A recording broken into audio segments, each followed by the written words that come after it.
Hello everyone, welcome to the 7th lecture on embedded systems. Okay, in the previous lecture we discussed about various types of memory, about SRAM and DRAM cell implementation, and we discussed about the differences between SRAM and DRAM. Okay, so in this lecture I'm going to give you a short idea about how we are interfacing the memory, what is a shadow RAM, and then the relation between the address bus and the external memory, which is to be interfaced according to length of the address bus. And next, obviously, we will discuss about the input-output subsystems, that is input-output subsystems of embedded systems. Okay, in that it comes sensors, actuators, and input devices and output devices. In this class, I'm going to discuss about the output devices only. So let me start you by just discussing a few more points about the memory. Now your memory, it can be interfaced to a processor or a controller via two ways. First is the parallel interface and second is a serial interface.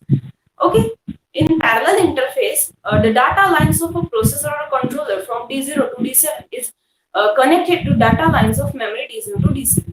Parallel data transmission takes place, one bit for one whole line.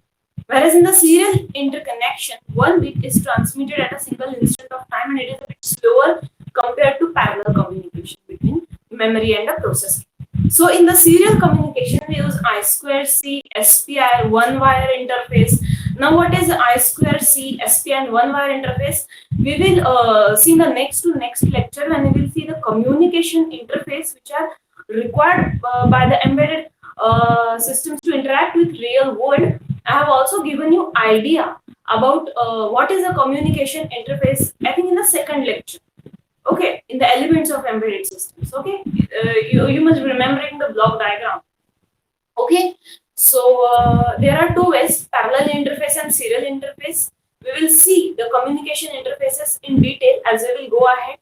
So next is shadow RAM. Now see, whenever in any computer system or a video system, the ROM is called as a BIOS. Okay, basic input output configuration ROM.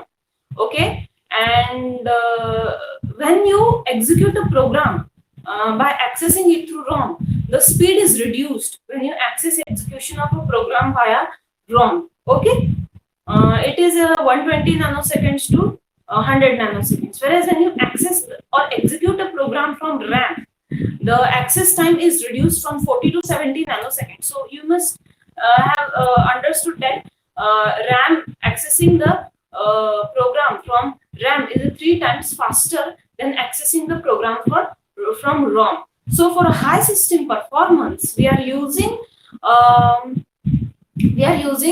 RAM to access the execution code. Okay. Now, in the processor or a controller, there is a shadowed RAM behind the ROM or a BIOS. Okay, and whenever the system boots up, the configuration, it is configured according to the contents of the ROM. Now, what are the contents of ROM? It stores the address of a serial ports and other plug-and-play devices which are present in the system. Okay, so every processor or controller has a serial port so that it can communicate with the external world, or it can interact with the peripherals connected to processor or controller. Okay, so what is exactly happening when during the system boot up? The system is configured according to data stored in the ROM. Okay, but it is very slow.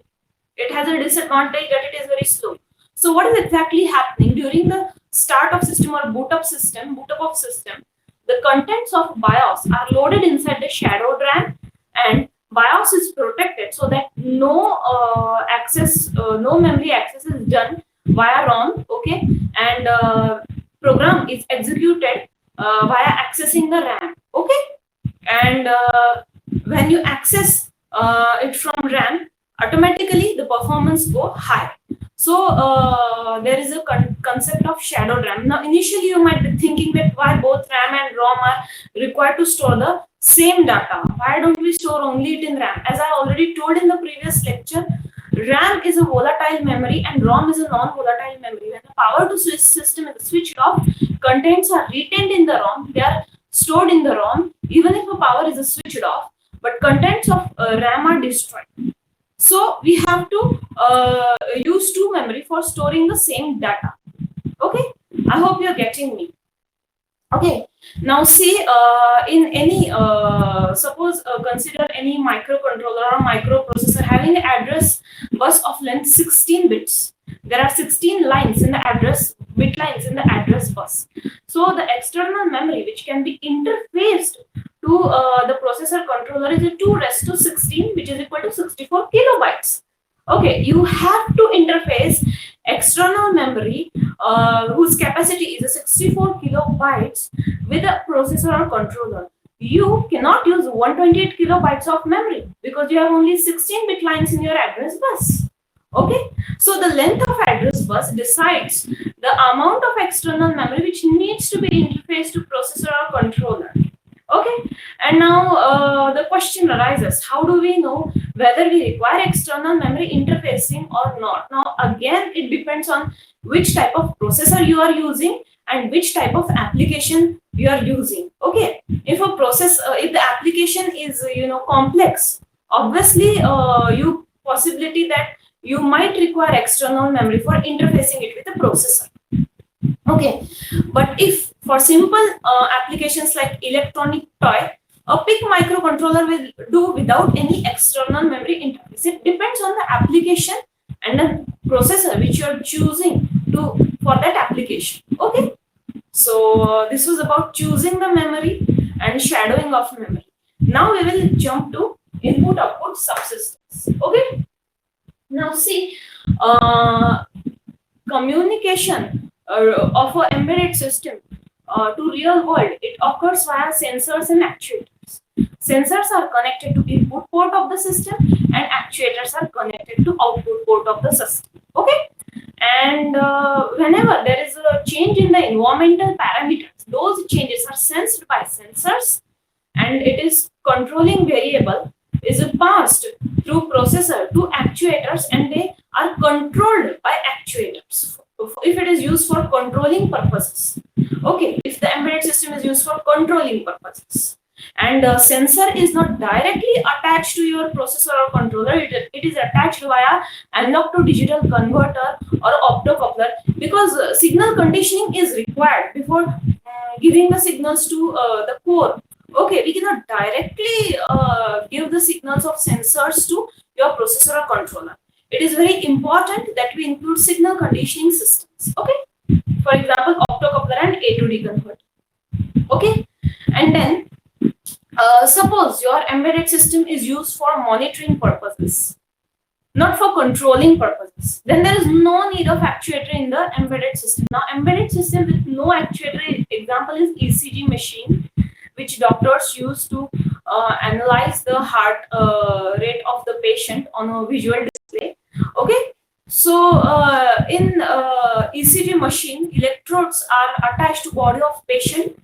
Now these electrodes capture the heart signals and they send it to processor and processor processes it, and at the output there is a visual display which displays the heart signals. Okay, now here why we are not using actuator, because there is here in this case we cannot impose control over the heartbeats of a patient. Okay, we just want to observe or monitor the heartbeat status of the patient.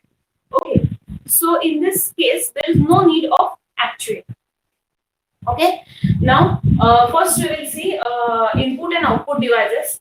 I will cover two types of output devices. First is the LED and second output device is a 7-segment display.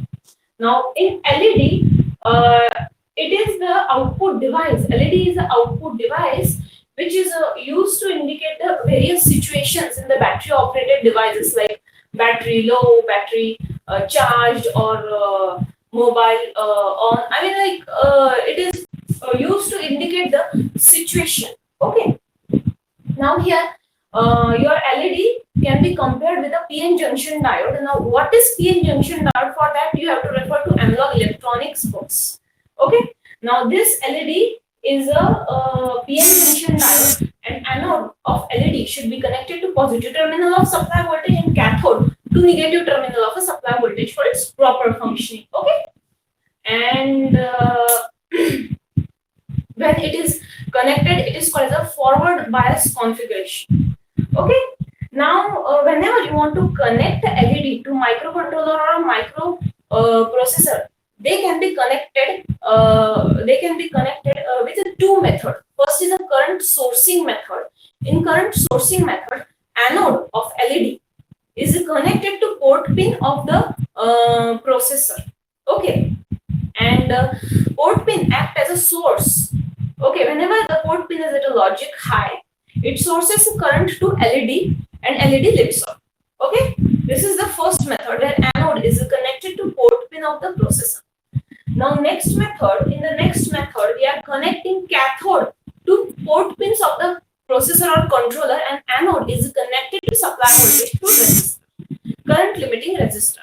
We don't want excess of current to flow through LED because it might damage the LED. So we are requiring resistor, okay, to control the amount of current which flows through LED. So in common cathode of LED is connected to port pins of a processor or controller, and anode is connected to supply voltage through resistor. Now here port pins act as a sinking. Whenever port pin is at logic 0, it sinks the current from LED, and current and obviously sources your VCC. Okay, so in common, when cathode is connected to port pins of the processor or controller, it is a current sinking. When anode is connected to port pin, it is current sourcing. Okay, current sinking happens when the processor or a controller port pins are at logic 0, whereas the current sourcing happens when port pins of the processor or controller are at logic 1. Okay, so in this manner we can connect the LEDs. Now, what is the disadvantage of first method in which anode is connected in sourcing method, current sourcing method? See, the brightness of LED in the current sourcing is not of the desired level. Whereas in the second method, in current sinking, anode is directly connected to supply voltage, so we get required brightness of the LED. Okay, so LED brightness is increased in the second method. Okay, so this is about the LED. Now we will see the 7-segment display. This is the diagram of 7-segment LED display. You can see there are total 8 LEDs. Okay, and 7 LEDs are used for displaying the alphanumeric characters.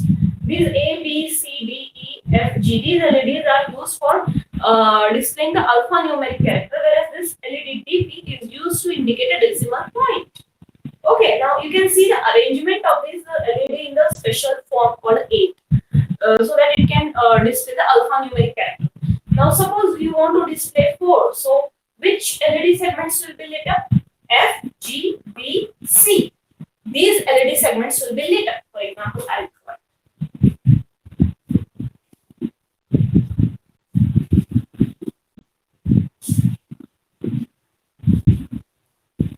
C. Can you see the shading? It represents the 4. For displaying the 4s, we have to lit up F, G, B, C. Similarly, for other characters, accordingly you can lit up the LEDs. Now there are 2 configurations in 7-segment LED display. Okay, first is the common anode configuration, and second is the common cathode configuration. Okay, in the common anode configuration, anode of all the LED segments are made common. One common anode, they are connected with each other, and one common anode is taken out. And cathode of all these LED segments are connected to the port pins of a processor or controller to which it wants to connect. Okay. Now this DP is connected to MSB bit of the port, and A is connected to LSB bit of the port. I repeat, anode of all the LED segments are taken common, and cathode of all these LED segments are connected to the port of the processor or controller. Okay. And in common cathode configuration, you can see cathode of all the LED segments are made common, and anode of each and every LED segment is connected to port pin or a port pin of a processor or controller with which it is interfaced. Okay. Now, in the common anode configuration, anode is connected to plus 5 volt supply voltage, and cathode, as I already said, is connected to port pin. And whenever these port pins are at logic 0, the current flows through it, and all these LEDs are lit up. Okay. So, in this way, there are two types: common anode, common cathode of 7-segment LED display. You can display various types of numeric character which you want, and it is used in the embedded applications like public telephone call monitoring systems. I hope you have understood about the input devices and output devices. Now let me tell you the definition of sensor. What is a sensor? Sensor is a transducer device which converts energy from one form to another form. And what is the definition of actuator? Actuator is an output device which converts signals into motion, physical action. Okay. And sensor are input connected to input ports. Actuators are connected to output ports. Okay. And both of them are transducers which convert energy from one form to another form, and this actuator can be electrical or mechanical device. Okay. And they are used to control the variables, the data which you get from your sensors or processors. Okay. So in this way we have seen what is sensor, we have seen what is the actuator, we saw common anode configuration and common cathode configuration. I hope you have understood this. Thank you for watching.